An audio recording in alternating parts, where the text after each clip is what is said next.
Le monde invisible est partout, agissant sur le monde visible. Jésus est le créateur de ces mondes et nous rappelle d'être vigilants. Pourquoi Jésus? Saison 2. Bonjour tout le monde, voilà, très heureuse de nous retrouver cet après-midi pour partager la parole de Dieu. Donc dans le psaume 22, le verset 12 à 13, Dieu nous parle du Seigneur Jésus. Certes, c'est David qui a été inspiré pour écrire ce psaume et certainement il a vécu des expériences qui l'ont incité à exprimer ces choses.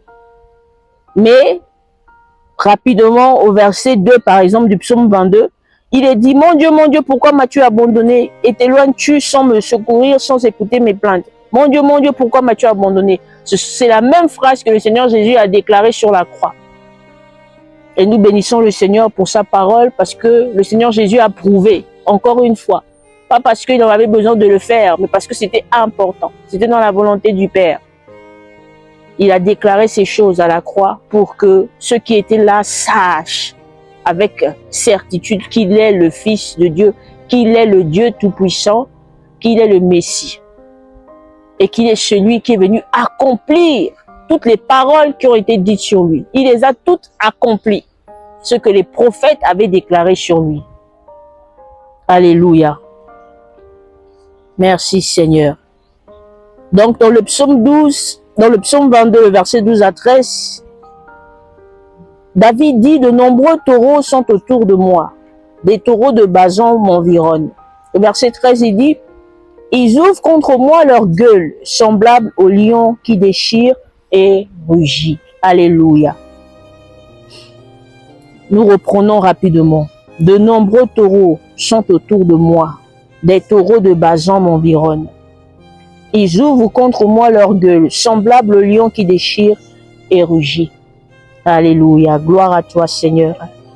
Que ton nom soit loué. Merci pour ta grâce. Nous allons lire dans Matthieu chapitre 21, le verset 1. Rapidement. À la grâce de Dieu. Dès que le matin fut venu, tous les principaux sacrificateurs et les anciens du peuple tinrent conseil contre Jésus pour le faire mourir. Verset 2. Après l'avoir lié, ils l'emmenèrent et le livrèrent à Ponce Pilate, le gouverneur. Je reprends. Dès que le matin fut venu, tous les principaux sacrificateurs et les anciens du peuple tinrent conseil contre Jésus pour le faire mourir. Donc là, la parole de Dieu nous dit clairement que là, le Seigneur Jésus était en train d'aller à la croix. Donc là, les principaux sacrificateurs et les anciens du peuple avaient déjà décidé du sort de Jésus. C'était la mort, c'était la croix. Là, il n'y avait plus à débattre, à essayer de savoir. Non, ils avaient déjà décidé parce qu'ils ont tenu un conseil où ils ont dit, bon là, maintenant, ce gars-là, on va en découdre avec lui. On va le faire mourir. Alléluia. On va lire un autre texte et nous allons comprendre. Matthieu chapitre 2. Matthieu chapitre 2, à partir de verset 1. Jésus étant né à Bethléem en Judée, au temps du roi Hérode. Voici des mages d'Orient arrivèrent à Jérusalem et dirent, où est le roi des Juifs qui vient de naître? Car nous avons vu son étoile en Orient et nous sommes venus pour l'adorer. Le roi Hérode, ayant appris cela, fut troublé et tout Jérusalem avec lui. Verset 4. Il assembla tous les principaux sacrificateurs et les scribes du peuple et il s'informa auprès d'eux d'où devait naître le Christ. Verset 5. Ils lui dirent, à Bethléem en Judée, car voici ce qui a été écrit par le prophète. Donc, on va sauter cette partie. Et puis, on va aller...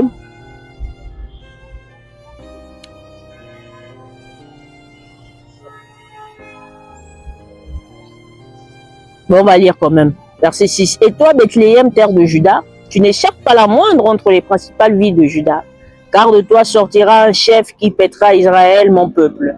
Verset 7. Alors Hérode fit appeler en secret les mages et s'enquit soigneusement auprès d'eux depuis combien de temps l'étoile brillait. Puis il les envoya à Bethléem en disant, « Allez et prenez des informations exactes sur le petit enfant.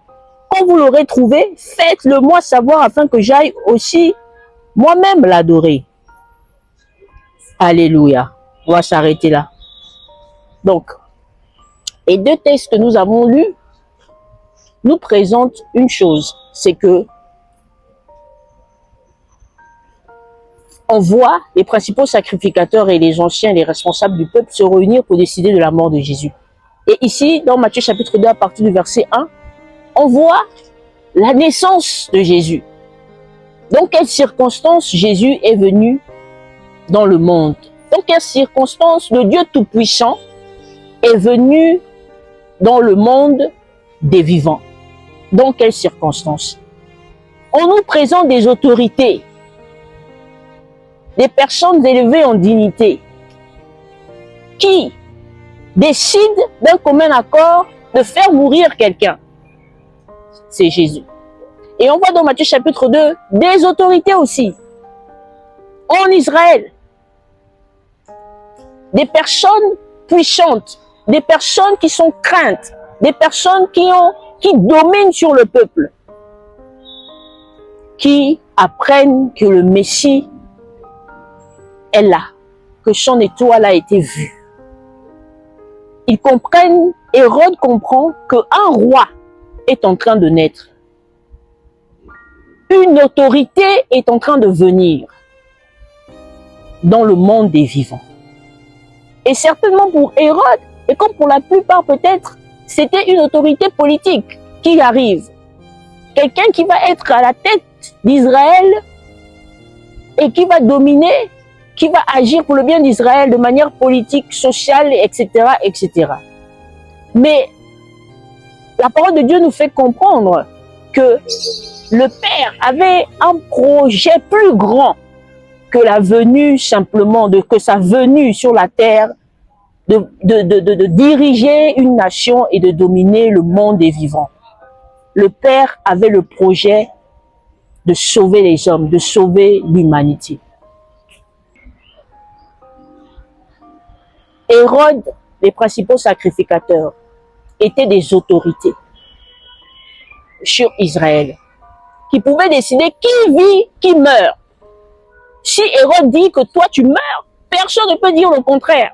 Si les principaux sacrificateurs disent que toi, notre loi te condamne à mort, difficile pour toi d'être sauvé. C'est pourquoi lorsque le Seigneur Jésus est présenté avec Barnabas, c'est Barnabas si ma mémoire est bonne, Barabbas, et on leur demande au peuple, oui, qui vous préférez-vous? Parce que je crois qu'il y avait une opportunité de faire un choix ici.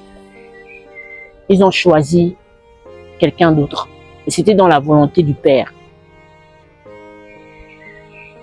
Il y a des choses qui oppressent ta vie, qui t'oppressent dans le travail, parce qu'il y a un système qui a été mis en place. Tu ne fais pas partie de ce système-là. Donc tu subis. Tu subis ce système parce que tu n'en fais pas partie. Tout à l'heure, là, il y a quelques jours, je pense que c'était quand là, le président Trump avec le président chinois se sont réunis, tout ça là. On n'était pas invités. Ou même quand toi tu es né là, mon frère, ma soeur qui est en train de me regarder, quand tu es né là, bon, peut-être pour certains qui sont peut-être dans les familles riches, quelle autorité est venue pour te saluer quand tu es né? Mais Jésus, quand il est né, des mages sont venus apporter des présents. Quand sa venue est arrivée là, Israël a tremblé. Le monde a tremblé. Parce que Jésus est venu ébranler, détruire les œuvres du diable. Les œuvres du diable, c'est le système qui règne dans ce monde. C'est le système qui règne dans ta maison. C'est le système, toi qui ne connais pas Jésus, qui règne dans ta maison, qui règne dans ton lieu de travail, qui règne dans ton quartier, qui règne dans ta ville. Ce sont des entités spirituelles qui inspirent ceux qui sont élevés en dignité pour t'oppresser. Parce que tu n'es pas dans leur système. Mais Jésus, cet après-midi, nous donne cette révélation. Pourquoi? Parce qu'on doit comprendre quelque chose. Nous avons un exemple de quelqu'un qui avait compris. C'est 2 Rois chapitre 6. 2 Rois chapitre 6. 2 Rois chapitre 6. 2 Rois chapitre 6. À partir du verset 8. Le roi de Syrie était en guerre avec Israël. Et dans un conseil qu'il tint avec ses serviteurs, il dit, « Mon camp sera dans un tel lieu. » Mais l'homme de Dieu fit dire au roi d'Israël, donc ici il s'agit de Élisée, qui est appelé l'homme de Dieu, fit dire au roi d'Israël. Donc le roi de Syrie, pour faire court, tient ses réunions secrètes avec des personnes qui sont élevées en dignité, qui font partie de son gouvernement, on va dire ça comme ça. Certainement des chefs de son armée, etc. Ils font des réunions dans le secret, et puis dans le secret, ils décident des choses. Ils disent, non, nous, voilà ce qu'on va faire contre Israël. C'est les mêmes gens-là qui se réunissent pour dire, voilà ce qu'on va faire pour monsieur tel, pour mademoiselle telle. Voici ce que nous allons faire contre cette famille-là. Voici ce que nous allons faire contre cette jeune demoiselle. Voici les plans que nous allons mettre en place pour oppresser cette ville, ce pays, ce continent. Voilà comment nous allons étendre notre domination. Le verset 9, on nous dit quoi? Mais l'homme de Dieu, qui est Élisée, fit dire au roi d'Israël. Élisée est un prophète. Beaucoup me disent, bon, il est prophète, et pourquoi? Bon, il sait certaines choses. D'accord. Mais la parole de Dieu nous dit quoi? La parole de Dieu nous dit que Jésus a fait de nous un peuple de sacrificateurs et de rois. Pourquoi Jésus a fait de nous un peuple de sacrificateurs et de rois? Pourquoi Jésus dit que nous sommes des rois? Nous allons répondre à ça. Donc l'homme de Dieu dit à une autorité qui domine aussi sur Israël. Il dit, garde-toi de passer dans ce lieu car les Syriens y descendent. Donc l'homme de Dieu, Élisée, à chaque fois interpelle l'autorité qui est sur la nation. Nous aujourd'hui dans nos pays, pour la plupart, pays africains là, on refuse d'être entouré de prophètes. Les prophètes même sont attaqués, condamnés. On les jette même en dehors de leur pays. On dit, vous n'allez pas venir ici. Parce que nous, on n'en veut pas. Vous êtes comme ci, vous êtes comme ça. Et nous, le peuple, souvent, on est là, on dit que, ah, tel serviteur de Dieu est comme ci, tel serviteur de Dieu est comme ça. Toi, tu sais qui inspire cet homme-là, qui est autorité pour refuser que l'homme de Dieu vienne parler sur le peuple, sur le pays?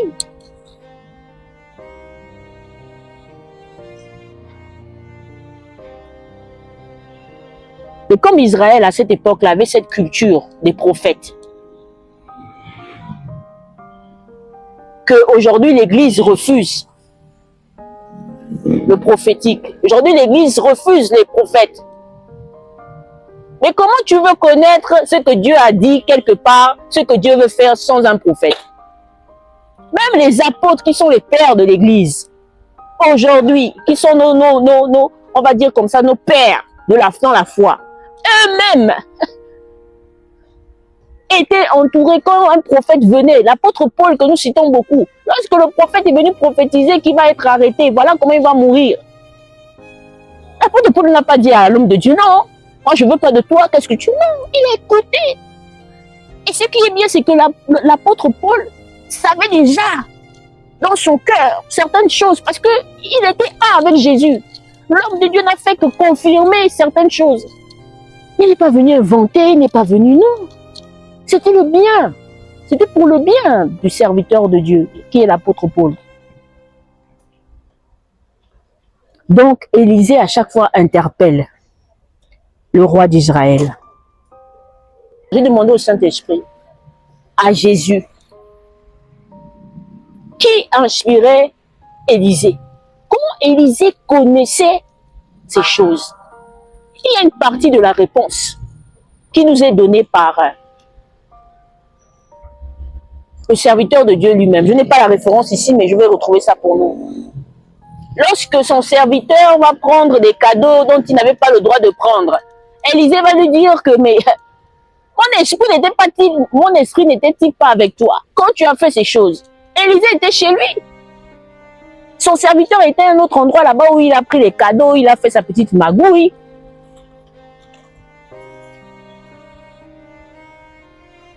Et l'homme de Dieu a su ce que son serviteur était en train de tramer. Comment son serviteur était en train de désobéir. Maman, papa, l'enfant part à l'école. Il se fait peut-être taper. Il se fait peut-être humilier. Il se fait peut-être, comme on dit aujourd'hui là, à l'école, les enfants, il y a un terme là, ça m'échappe. Quand un enfant... Pardon? Oui, le harcèlement scolaire là. Ton enfant se fait harceler, tu es à la maison, tu n'es au courant de rien.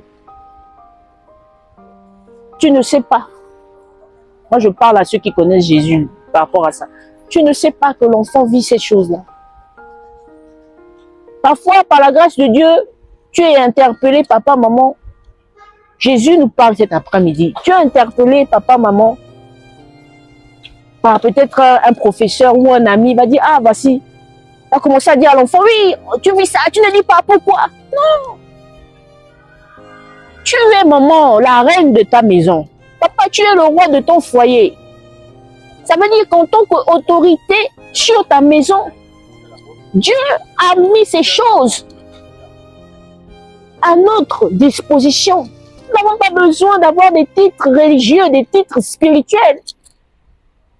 C'est notre partage. C'est ce que Jésus nous dit aujourd'hui. C'est ton partage, mon frère. C'est mon partage.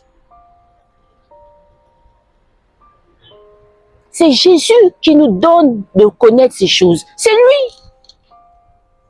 C'est lui, parce qu'il est avec nous, qui nous dit, voici ce qui se passe. Voici ce qui se passe.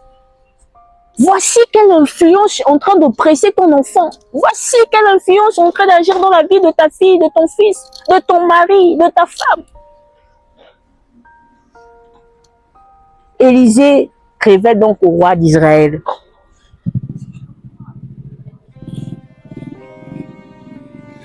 Le serviteur, le roi d'Israël écoute donc l'homme de Dieu et à chaque fois esquive les manigances et les plans du roi de Syrie. Et nous allons lire donc. L'un des serviteurs répondit, donc le roi interpelle et dit, mais est-ce que parmi nous là, il y a des personnes qui vont répéter tout ce qu'on fait ici? L'un de ses serviteurs répondit, personne au roi mon seigneur. Mais Élisée, le prophète qui est en Israël, rapporte au roi d'Israël les paroles que tu prononces dans ta chambre à coucher. Et le roi dit, allez et voyez où il est, et je le ferai pendre. On vint lui dire, voici, il est à Dothan. Donc il a envoyé des gens, des espions, et tout le monde lui a dit où Élisée est, parce qu'Élisée, certainement, ne se cachait pas.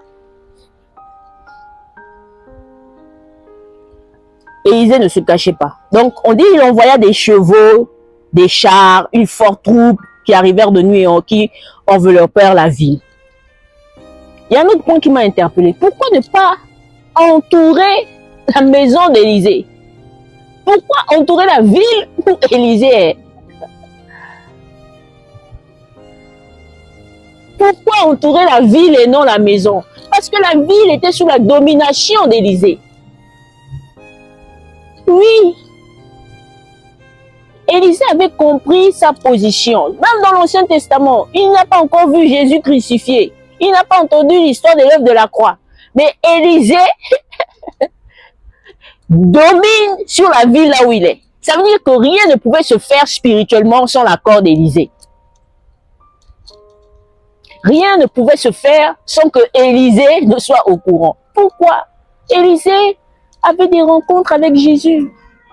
Peut-être pas sous la forme que nous connaissons aujourd'hui. La Bible ne nous dit pas comment, quelles expériences il vivait avec le Seigneur, quelles rencontres spirituelles il vivait. On ne parle pas de ça. Parce que nous les hommes, souvent là, on va commencer à prendre ces choses pour commencer à faire des gris-gris, commencer à faire des choses bizarres.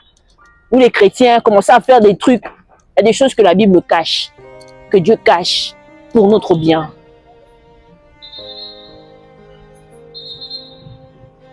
Donc, qu'est-ce qu'ils ont fait?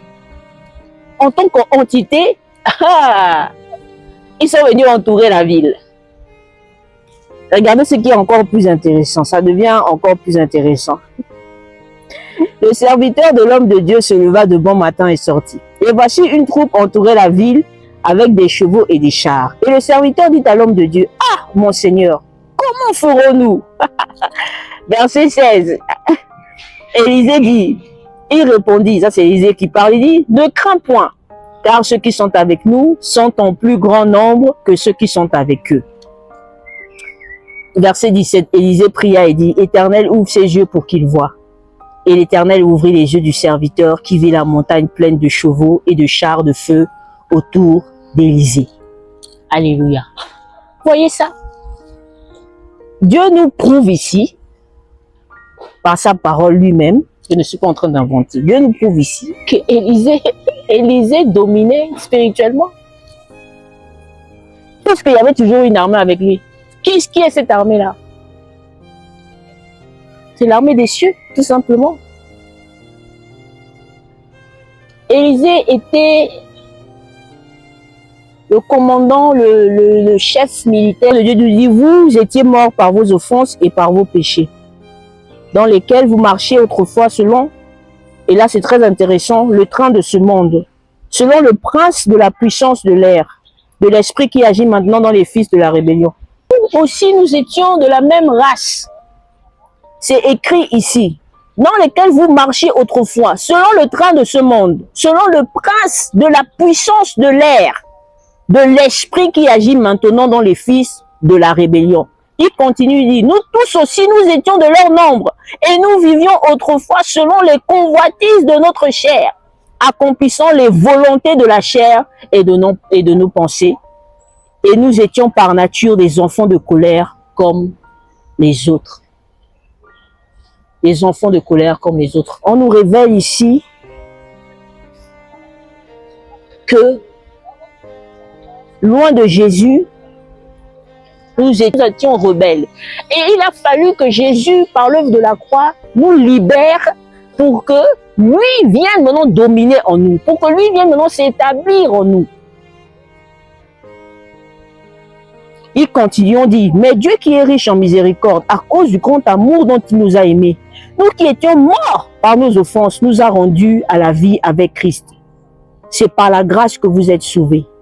Il nous a ressuscités ensemble. Et il a fait quoi? Jésus ne nous a pas seulement ressuscités, donné son esprit. Regardez comment la parole de Dieu est merveilleuse.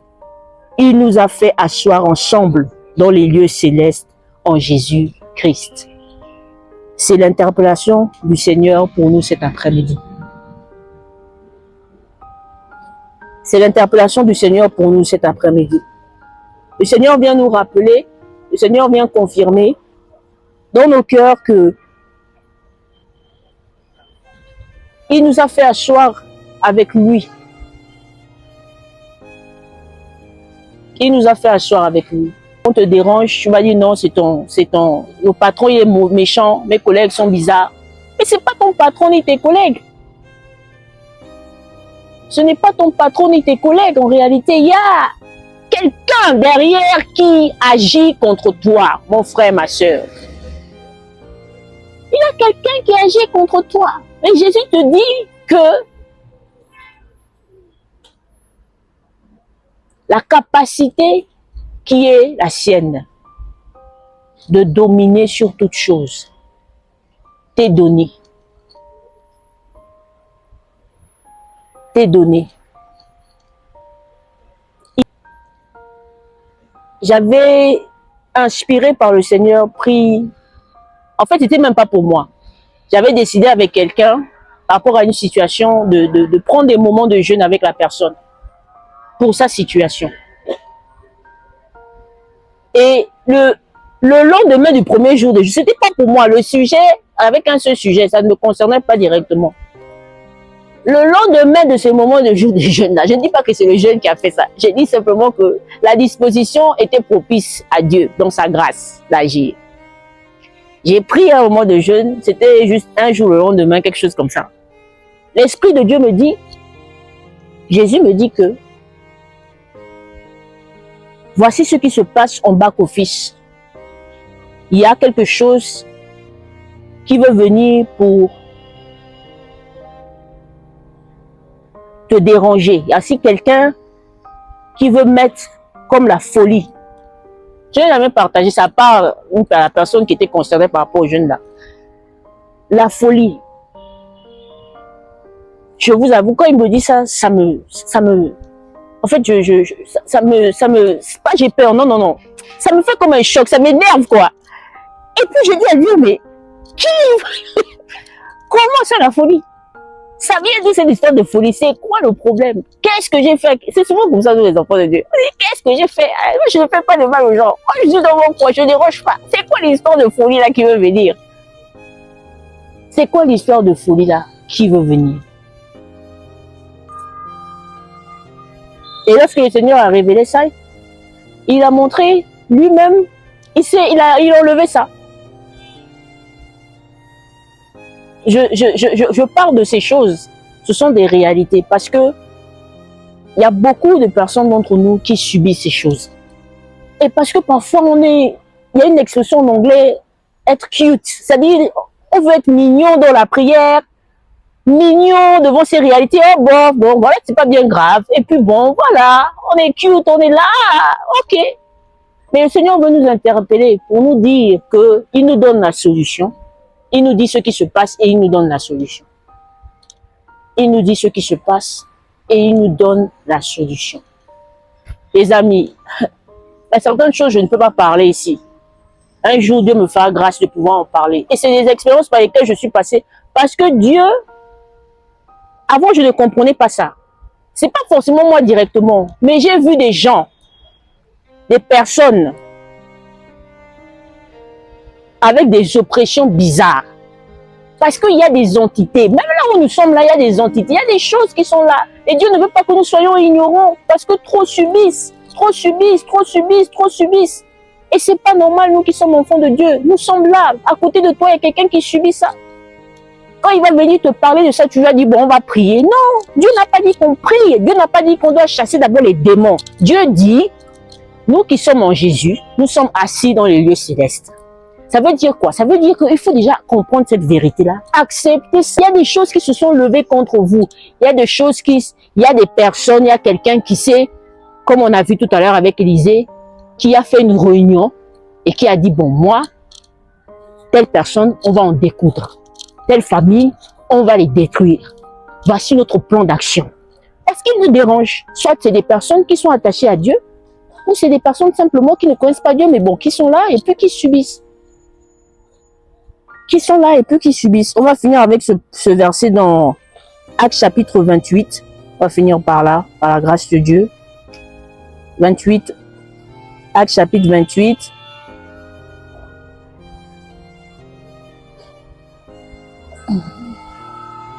Actes chapitre 28.